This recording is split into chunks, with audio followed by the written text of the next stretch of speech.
इसके अलावा संजय के चड्ढा जी हमारे साथ मौजूद हैं। आप सीनियर एडवोकेट हैं। आप सभी का बहुत बहुत स्वागत है इस चर्चा में। शुरुआत में सबसे पहले यहाँ पर भल्ला साहब आपके साथ ही करना चाहूंगी। जो तमाम आरोप इंडिपेंडेंट गवाह ने लगाए हैं और ये आरोप सीधे जो चीफ इन्वेस्टिगेटिव ऑफिसर हैं इस वक्त समीर वानखेड़े उनके ऊपर लग रहे हैं, क्या समीर वानखेड़े को इस केस से अब अलग हो जाना चाहिए इन आरोपों के आधार पर? देखिए, आज सुबह सबसे पहला रिएक्शन जब मैंने दिया था, आपके चैनल पे शेयर किया था, जैसे ही न्यूज ब्रेक हुई थी, चार चीजें इसमें बड़ी इंपॉर्टेंट हैं। एक कि विटनेस केस में सबसे इंपॉर्टेंट होता है और विटनेस का इस तरह से अपना एफिडेविट फाइल करना, विटनेस का इस तरह से मीडिया के सामने बोलना और इतनी सीरियस बातें, सीरियस एलिगेशंस करना, ये खुद एक डिटेल इन्वेस्टिगेशन का विषय बन जाता है और विजिलेंस इसका एक एंगल है। तो अभी अभी जैसे आपके चैनल से हमें पता लगा कि इवन डीजी विजिलेंस जो है उसके लिए एक इंक्वायरी बिठा रहे हैं। ठीक है, तो ये बहुत अच्छी बात है कि इसको इमीडिएटली इन्वेस्टिगेट होना चाहिए और फैक्ट्स पता लगने चाहिए। ये एक इन्वेस्टिगेशन का मामला है। दूसरा, क्योंकि वो विटनेस है और विटनेस इस तरह से होस्टाइल हो गया है तो केस को बहुत सीरियस डैमेज हो रहा है। केस को डेफिनेट डैमेज होगा और ये 26 को जब हाईकोर्ट में इशू आएगा तब कहीं ना कहीं ये चीज हाईकोर्ट भी इसके ऊपर बहुत सीरियस व्यू लेगा। थर्ड, कि ये दोनों चीजें क्यों होती हैं, वो क्यों विटनेस कभी होस्टाइल होता है, क्या उसके अंदर ऑफिसर का कोई रोल है, जैसे इस केस में आप कह रहे हैं। विटनेस यूजुअली होस्टाइल होता है 2-3 कारणों से। एक कारण होता है डर, जो कॉमन कारण होता है जी। एक कारण होता है लालच, एक और ये कारण होता है। कभी कभी इन दोनों का कॉम्बिनेशन होता है। तो ये इन्वेस्टिगेशन करना चाहिए विजिलेंस एंगल से। चौथी बात, जो एक आरोप लगाया गया है किसी ऑफिसर पे रिगार्डिंग सम, जो आप बता रहे हैं कि पैसे की बात जो कर रहे हैं, ये भी एक बहुत सीरियस एलिगेशन है और अगर ऐसी एलिगेशन है तो डिपार्टमेंट को इस पे सीरियस व्यू लेना चाहिए। Whether that investigating officer should continue or not, that department should take an immediate stand on that, ताकि एक क्लियर कट मैसेज भी जाए और इसमें डिपार्टमेंट का खुद का बहुत इमेज डैमेज हो रही है इसमें और इसको क्लैरिटी आनी चाहिए एक, और इसको एक टाइम बाउंड इन्वेस्टिगेशन होना चाहिए।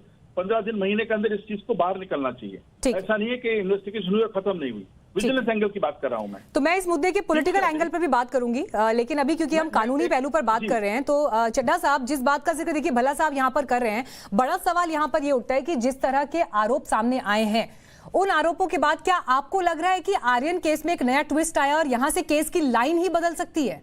क्या आपको इन आरोपों में इतना दम दिखाई दे रहा है?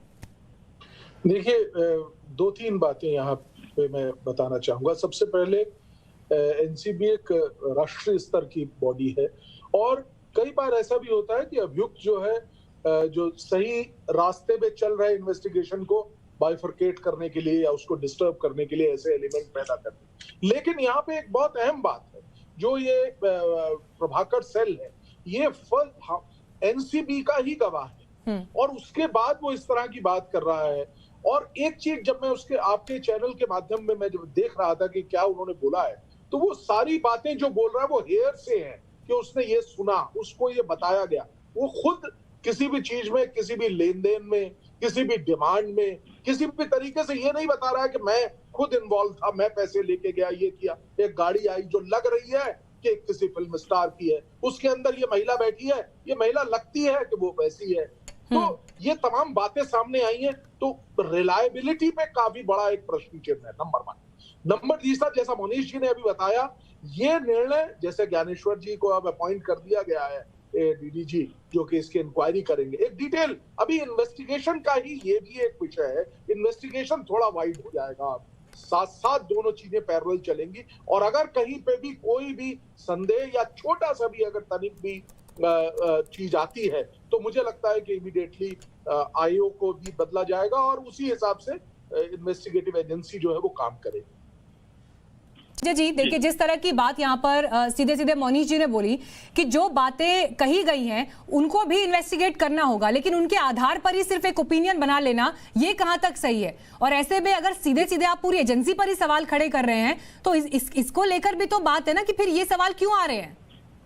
देखिए, अगर कोई भी इन्वेस्टिगेटिंग अगर इस तरह का ट्रेंड शुरू हो जाता है, किसी भी इन्वेस्टिगेटिंग एजेंट जो इन्वेस्टिगेटिंग ऑफिसर है उसको आपको हटाना है तो आप लगा दीजिए ऐसा इल्जाम और वो हट जाएगा। लेकिन ये बड़ा परिपक्व एक इल्जाम लगाया है और ये जैसा कि मोनीश जी कह रहे थे, चलिए ठीक है चड्ढा जी, ठीक है ब्रिजमोहन जी ये कह रहे हैं कि वो विटनेस तो एनसीबी का ही है ना। अगर आप ये कह रहे हैं कि वो हॉस्टाइल हो गया है, वो किन परिस्थितियों में लालच में आ गया, उसे डराया गया, धमकाया गया, तो ये सब भी जांच का विषय है और अल्टीमेटली जाना तो सबको जज के सामने है ना, जज के सामने जाना है। जज के सामने तो हर बात में दूध का दूध और पानी का पानी होगा। लेकिन सर मैं पूछ रही हूँ, एक सेकंड संजय जी, अहम बात है, क्या नैतिकता का भी ये तकाजा नहीं है कि वो इस केस से अलग हो जाए?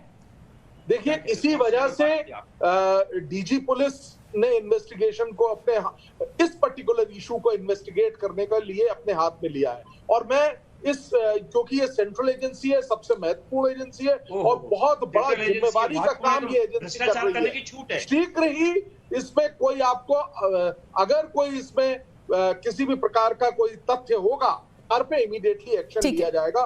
ठीक है संजय गुप्ता जी, शिवसेना नेता हमारे साथ मौजूद हैं।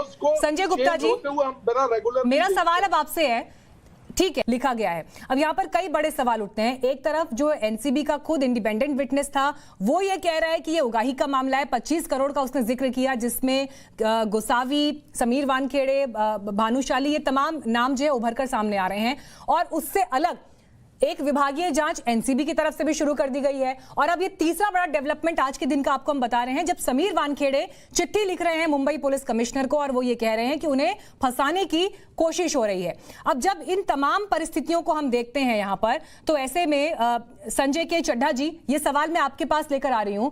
देखिए इसीलिए मैं आपसे पूछ रही थी कि जो एक के बाद एक तस्वीर उभर कर आ रही है कि किस पर यकीन करें, कौन सच बोल रहा है, कौन झूठ बोल रहा है, हर पक्ष का अपना दावा है।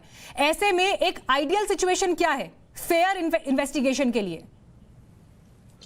दो बातें इसका मैं कहना चाहूंगा। पहला ये कि कौन सच बोल रहा है, कौन गलत बोल रहा है, इसका तो सिर्फ और सिर्फ निर्णय प्रॉपर इन्वेस्टिगेशन के बाद होगा। अब जहां तक बात है कि इन्वेस्टिगेटिंग ऑफिसर को जाना चाहिए, रहना चाहिए, नहीं रहना चाहिए, उसके लिए डीजी लेवल के एक ऑफिसर को अपॉइंट किन्होंने किया है।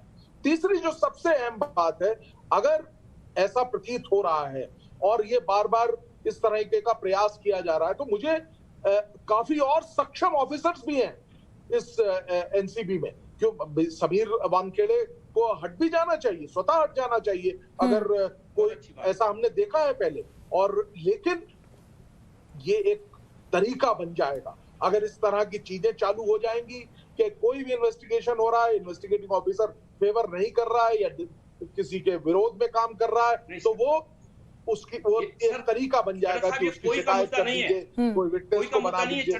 तो ये निर्णय मेरा मानना यह है कि जो ये कमेटी बनी है डीजी पुलिस के अंतर्गत ये इन्वेस्टिगेशन करेंगे और अगर इसमें तथ्य होते हैं तो निश्चित तौर पे समीर वानखेड़े को हटना पड़ेगा। ठीक है शाइना जी, समीर वानखेड़े को क्या इस इन्वेस्टिगेशन से अलग होना चाहिए या नहीं होना चाहिए इन तमाम आरोपों के बीच? देखिए, आरोप जब बुनियादी तौर पे सबूत के साथ आता है तो स्वाभाविक रूप से आप कोई भी मांग कर सकते हैं, लेकिन किसी के व्यक्तिगत क्या किसी के नहीं, इंडिपेंडेंट विटनेस बोल रहे हैं एनसीबी का ही। ये कहना भारतीय जनता पार्टी का तोता है, वो क्यों गया था दुबई, उनकी बीवी कौन है, 1 महीने में हम देखेंगे उनको जेल भेज के, कोई और आरोप पे आरोप। तो मुझे लगता है कि पुलिस फोर्स का भी मनोबल घटता है इसमें। सोच समझ के बयानबाजी करनी चाहिए और जब आपको पता है कि मैटर सब जुडिस है, आप और हम कौन है, कोई राय मत आर्यन खान के ऊपर भी रखना या किसी और पुलिस व्यक्ति के ऊपर भी। मुझे लगता है कि एनसीबी का काम वैसे भी कठिन है, नारकोटिक ब्यूरो का खुलासा जो करना है बहुत ही कठिन रहता है। उनको जो आप बार बार उनका मनोबल खत्म करेंगे तो आगे कौन से सिंघम बचाएंगे हमारे युवा पीढ़ी को? कौन से ऐसे पुलिस अफसर आगे आएंगे हमारे युवा पीढ़ी के बारे में सोचने? प्लीज कभी ना कभी राजनीति को अलग रखिए। एक राजनीतिक मुद्दा नहीं है, एक सामाजिक मुद्दा है। ठीक है लेकिन यहाँ पर देखिए संजय गुप्ता जी, ठीक है संजय गुप्ता जी, लेकिन यहाँ पर अगर समीर वानखेड़े भी चिट्ठी लिख रहे हैं और वो ये कह रहे हैं कि सीधे मुंबई के पुलिस कमिश्नर को कि उन्हें फंसाने की कोशिश हो रही है, उनके खिलाफ षड्यंत्र हो रहा है या फिर उनको बर्खास्त करने के जो है यहाँ पे प्रयास हो रहे हैं, इन शिकायतों को किस तरह से देखेंगे मुंबई पुलिस कमिश्नर? एफिडेविट का ज्यादा महत्व है, खाली एक कागज जो भी इस तरह की शिकायत जांच का मैटर होती है, और जब तक जांच नहीं होती उसके ऊपर जी जो भी इस तरह के मैटर होते हैं वो जांच का विषय होते हैं, और जब शक के दायरे में कोई व्यक्ति कोई ऑफिसर इस तरह से आ जाता है तो उसके खिलाफ जांच होती है, और जांच के बाद ये पता चलता है कि हाँ ये मैटर सही है या नहीं है। तो जिस तरह से समीर वानखेड़े पर जो आरोप लगे हैं ये एक जांच का विषय है, और जांच इंडिपेंडेंट विटनेस इन्हीं की एनसीबी के ने लगाई है, किसी और ने नहीं लगाई। तो गुप्ता जी, लेकिन ये बड़ी अजीबोगरीब स्थिति है कि अगर एक स्टेटमेंट जो है प्रभाकर सेल देता है तो आप उसे सच मान लेते हैं, वहां पर आप नहीं कहते कि ये जांच का विषय है, लेकिन अगर समीर वानखेड़े शिकायत करते हैं तो आप कहते हैं कि ठीक है जांच का विषय देखा जाएगा। तो आप भी तो अपनी सहूलियत के हिसाब से मुद्दा चुन लेते हैं, लेकिन एक देश का आम इंसान जो इस वक्त टेलीविजन पर ये खबर देख रहा है, जहां पर वो ये देख रहा है, नहीं सर मेरी बात सुनिए, मैं बड़ी तस्वीर की बात कर रही हूँ सर। देश का एक आम इंसान जब इस खबर को देख रहा है जहां वो ये देखता है कि एक बड़े सेलिब्रिटी का बेटा एक केस में फंसा हुआ है और जो चीफ इन्वेस्टिगेटिव ऑफिसर है उन्हीं के ऊपर जो है उगाही के आरोप लग रहे हैं, एक विटनेस जो है वो अपनी बात कर रहा है और खुद जो ऑफिसर है वो कह रहे हैं कि उनके खिलाफ साजिश हो रही है। इन सब के बीच इंसाफ कैसे होगा? ड्रग्स का प्रॉब्लम इस देश में कैसे एड्रेस होगा? ये बड़ा सवाल है। और ठीक है संजय चड्ढा जी, मैं चाहूंगी इस पर आप कानूनी पहलू पर जवाब दीजिए मुझे कि जब जज के सामने अब ये केस जाएगा, क्योंकि ये बिंदु भी डेफिनेटली उस दौरान दलीलों में सामने आएंगे, जज का इस पर क्या रुख रह सकता है और ऐसे मामलों में क्या होता है?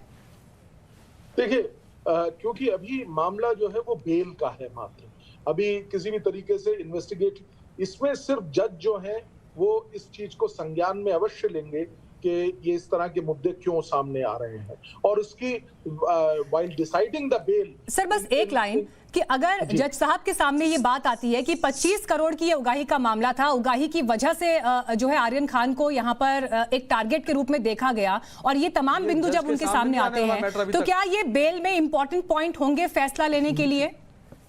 देखिए बेल के निश्चित तौर पे, और ये जो लेटर लिखा है और ये तमाम चीजें, ये सब जो आर्यन खान के वकील हैं उस चीज को जरूर रेस करेंगे और वो बताएंगे कि इन्वेस्टिगेशन में भी जो है प्रॉपर इन्वेस्टिगेशन नहीं हो रहा है, तो ये निश्चित तौर पे थोड़ा प्रभाव जरूर पड़ेगा इसका। आखिरी सवाल मैं मोनीश जी आपके पास लेकर आ रही हूँ। देखिए मोनीश जी, एक बड़ी एजेंसी के ऊपर भी जब इस तरह के आरोप लगने लगते हैं और इन्वेस्टिगेशन भी जब ऐसे राजनीतिक द्वंद्व और टकरावों के बीच पर आ जाता है, आपको लगता है कि एजेंसी की विश्वसनीयता पर भी बड़े सवाल हैं? Definitely damages the image of the agency, इसमें कोई डाउट नहीं है, ऐसी बातें हमेशा डैमेज करती हैं। बट अगेन ओनली इन्वेस्टिगेशन में ट्रूथ पता लगेगा कि ये इंसान दहशत में बात कर रहा है, लालच में बात कर रहा है, सही में बात कर रहा है, इसकी बात में कितनी सच्चाई है उसको इन्वेस्टिगेट करे बिना, बिकॉज इतने सीरियस मैटर्स इन्वेस्टिगेट कर रहे हैं एनसीबी, इतने बड़े बड़े केसेस इन्वेस्टिगेट कर रहे हैं ऑफिसर, अगर ऐसी एलिगेशन से उसको हटा दिया जाए उनको उसी टाइम पे, तो शायद किसका फायदा हो रहा है आप सोच सकते हैं। ठीक है, आप ये कह रहे हैं कि इसका फायदा उठाया जा सकता है और ये एक गलत परिपाटी जो है ये सेट करेगा, ठीक है, लेकिन उम्मीद यही कि इस मामले में भी दूध का दूध और पानी का पानी हो, सच जरूर सामने आए, क्योंकि सवाल कई हैं, वर्जन्स कई हैं, पक्ष अलग कहता है, विपक्ष कुछ और कहता है, कई आरोप हैं, लेकिन उम्मीद यही कि कम से कम जो असली तस्वीर है ड्रग्स को लेकर, जो चिंता होनी चाहिए और जो एक्शंस होने चाहिए और जो एक फेयर इन्वेस्टिगेशन होना चाहिए, वो जरूर हो, किसी राजनीति में ये मामला ना फंस जाए। आप सभी का बहुत बहुत धन्यवाद हमारे साथ इस चर्चा में जुड़ने के लिए।